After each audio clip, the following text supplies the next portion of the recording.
Florian. Mais moi, je voudrais juste rebondir sur la raison pour laquelle il ne le fait pas. C'est parce qu'il dit j'ai pas envie de donner mon pognon à des gens comme ça. Ouais. Mais en fait, il n'a pas envie de payer pour un service. Mais du coup, j'ai envie de dire, pourquoi est-ce que les Français ne diraient pas qu'il faudrait lui suspendre son indemnité parlementaire, puisque finalement, on n'a pas envie de payer pour ses services. Enfin, je veux dire, c'est la même logique. Ouais, c'est vrai. On pourrait Décryptage, pas idiot.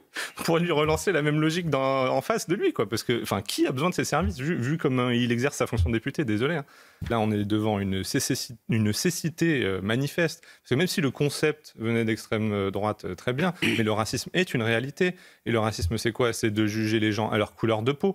Donc, quand il y a des insultes comme sale blanc qui sont proférées, qui sont consignées dans un procès verbal, et donc c'est le caractère raciste de ce meurtre est caractérisé.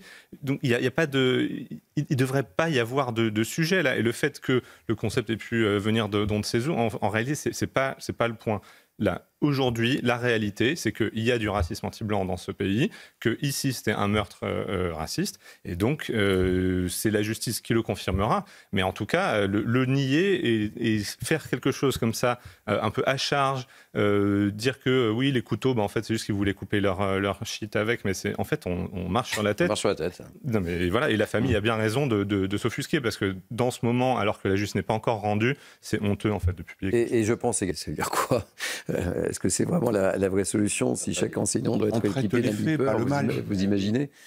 Oui. On est en 2025, on est en France, quoi. Ça va pas susciter des vocations, ça je vous le dis.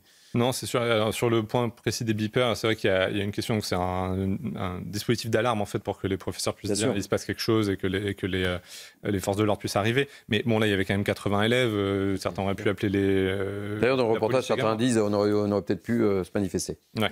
Voilà. Non, moi, je pense que cette agression soulève vraiment 3 points. Encore une fois, l'excuse de minorité. Pour tous les cas de violence et d'agression, il faut qu'elle soit levée et qu'un mineur soit pénalisé comme un majeur, quoi qu'il arrive. Le deuxième point, c'est la protection des professeurs.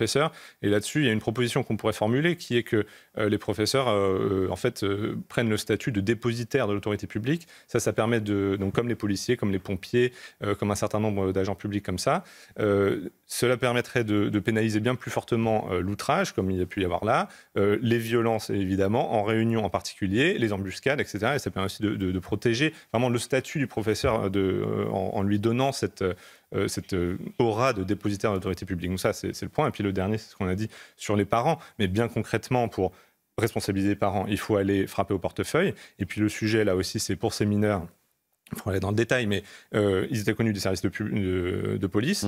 Une fois que les parents, s'ils n'arrivent pas à remettre leur enfant dans le droit chemin, il y a un moment où effectivement ces enfants doivent aussi pouvoir être mis en centre éducatif fermé pour pouvoir être aidés à reprendre le chemin d'un bon citoyen. Quoi.